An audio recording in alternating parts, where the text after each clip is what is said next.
देवताओं की पराजय, खांडव वन का विनाश और मयासुर की रक्षा। विष्णुपायन जी कहते हैं, जन्मेजय, इस प्रकार पर्वत शिखर के गिरने से खांडव वन में रहने वाले दानव, राक्षस, नाग, चीते तथा रीछ आदि वनचर प्राणी भयभीत हो उठे। मद की धारा बहाने वाले हाथी, शार्दूल, केसरी, सिंह, मिरग, भैंस, सैकड़ों पक्षी तथा दूसरी दूसरी जाति के प्राणी अत्यंत उद्विग्न हो इधर उधर भागने लगे। उन्होंने उस जलते हुए वन को और मारने के लिए अस्त्र उठाए। श्री कृष्ण और अर्जुन को देखा। उत्पात और आर्तनाद के शब्द से उस वन में खड़े हुए वे सभी प्राणी संत्रस्त से हो उठे थे। उस वन को अनेक प्रकार से दग्ध होते देख और अस्त्र उठाए हुए श्री कृष्ण पर दृष्टि डाल भयानक आर्तनाद करने लगे। उस भयंकर आर्तनाद और अग्निदेव की गर्जना से वहां का संपूर्ण आकाश मानो उत्पात कालिक मेघों की गर्जना से गूंज रहा था। महाबाहु श्री कृष्ण ने अपने तेज से प्रकाशित होने वाले उस अत्यंत भयंकर महान चक्र को उन दैत्य आदि प्राणियों के विनाश के लिए छोड़ा। उस चक्र के प्रहार से पीड़ित हो दानव, निशाचर आदि समस्त क्षुद्र प्राणी 100 टुकड़े होकर क्षण भर में आग में गिर गए। श्री कृष्ण के चक्र से विदीर्ण हुए दैत्य, वेदा तथा रक्त में संकर संध्या काल के मेघों की भांति दिखाई देने लगे। भगवान श्री कृष्ण वहां सहस्त्रों पिशाचों, पक्षी, नाग तथा पशुओं का वध करते हुए काल के समान विचर रहे थे।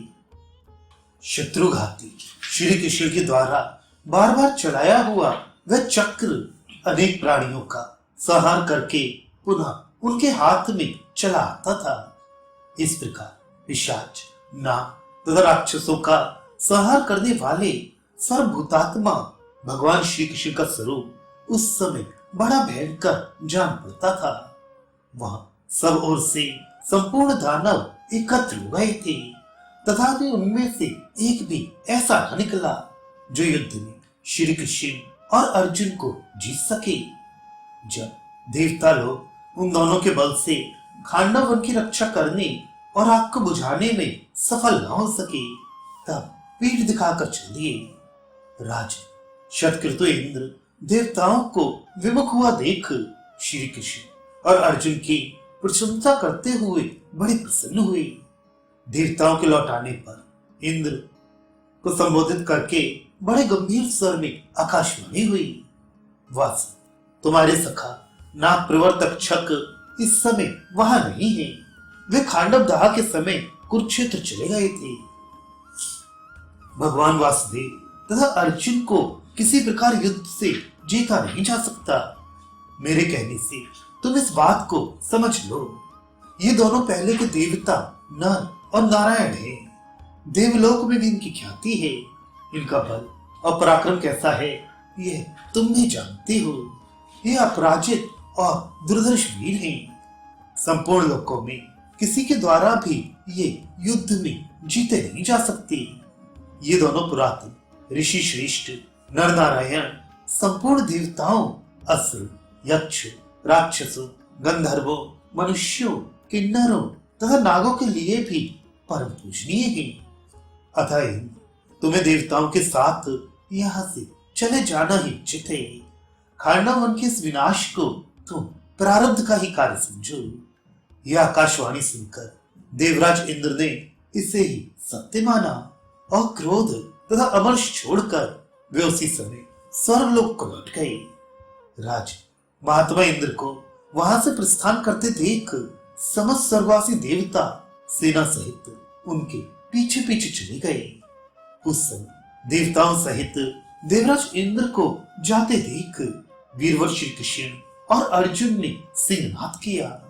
राजा देवराज के चले जाने पर वीरवर केशव तथा अर्जुन अत्यंत प्रसन्न हो उस समय बेखटके खांडव वन का दाह करने लगे। जैसे प्रबल वायु बादलों को छिन्न भिन्न कर देती है, उसी प्रकार अर्जुन ने देवताओं को भगाकर अपने बाणों के समुदाय से खांडववासी प्राणियों को मारना आरंभ किया। सव्यसाची अर्जुन के बाण चलाते समय उनके बाणों से कट जाने के कारण कोई भी जीव वहां से बाहर नहीं निकल सका। अमोघ अस्त्रधारी अर्जुन को उस समय बड़े से बड़े प्राणी देख ना सके। फिर रणभूमि में युद्ध तो कर ही कैसे सकते थे। वे कभी एक ही बाण से सैकड़ों को बीन डालते थे और कभी एक ही को 100 बाणों से घायल कर देते थे। वे सभी प्राणी प्राण शून्य होकर साक्षात काल से मारे हुए की भांति आग में गिर पड़ते थे। वे वन के किनारे हो या दुर्गम स्थानों में हो, कहीं भी उन्हें शांति नहीं मिलती थी। पितृ और देवताओं के लोक में भी खांडव वन के दाह की गर्मी पहुंचने लगी। बहुतेरे प्राणियों के समुदाय कातर हो जोर जोर से चीत्कार करने लगे। हाथी, मृग और चीते भी रोदन करते थे। उनके आर्तनाद से गंगा तथा समुद्र के भीतर रहने वाले मत्स्य भी थर्रा उठे। उस वन में रहने वाली विद्याधर जाति के लोग थे, उनकी भी यही दशा थी। महाबाहो, उस समय कोई श्री कृष्ण और अर्जुन की ओर आंख उठाकर देख भी नहीं सकता था। फिर युद्ध करने की तो बात ही क्या है। जो कोई राक्षस, दानव और नाग वहां एक साथ संग बनाकर निकलते थे, उन सबको भगवान श्री हरि चक्र द्वारा मार देते थे तथा दूसरे विशालकाय प्राणी चक्र के वेग से शरीर और मस्तक छिन्न भिन्न हो जाने के कारण निर्जीव हो प्रज्वलित आग में गिर पड़ते थे। इस प्रकार वन जंतुओं के मांस, रुधिर और मेदे के समूह से अत्यंत तृप्त हो अग्निदेव ऊपर आकाशचारी होकर धूम रहित हो गए। उनकी आंखें चमक उठी, जिह्वा में दीप्ति आ गई और उनका विशाल मुख भी अत्यंत तेज से प्रकाशित होने लगा। उनके चमकीले केश ऊपर की ओर उठे हुए थे, आंखें पिंगल वर्ण की थी और वे प्राणियों के मेदे का रस पी रहे थे। श्री कृष्ण और अर्जुन का दिया हुआ वह इच्छानुसार भोजन पाकर अग्निदेव बड़े प्रसन्न और पूर्ण तृप्त हो गए। उन्हें बड़ी शांति मिली। बादशाह अग्निदेव मूर्तिमान हो सिर पर जटा धारण किए मेघ के समान गर्जना करने लगे और उस असुर को जला डालने की इच्छा से मांगने लगे। मैं दानवेंद्रों के शिल्पियों में श्रेष्ठ था। उसे पहचान कर भगवान वासुदेव उसका वध करने के लिए चक्र लेकर खड़े हो गए। मैंने देखा एक हो मुझे मारने के लिए चक्र उठा रहे हैं, दूसरी ओर अग्निदेव मुझे भस्म कर डालना चाहते हैं। तब वे अर्जुन की शरण में गया और बोला, अर्जुन दौड़ो, मुझे बचाओ बचाओ। भारत उसका भययुक्त स्वर सुनकर कुंती कुमार धनंजय ने उसे जीवन दान देते हुए कहा, डरो मत। अर्जुन के मन में दया आ गई थी, अतः उन्होंने मयासुर से फिर कहा, तुम्हें डरना नहीं चाहिए। अर्जुन की अभयदान देने पर भगवान श्री कृष्ण ने नमुच्च के भ्राता मयासुर को मारने की इच्छा त्याग दी और अग्निदेव ने भी उसे नहीं जलाया। वैशंपायन जी कहते हैं, परम बुद्धिमान अग्निदेव ने श्री कृष्ण और अर्जुन के द्वारा इंद्र के आक्रमण से सुरक्षित रहकर खांडव वन को 15 दिनों तक जलाया।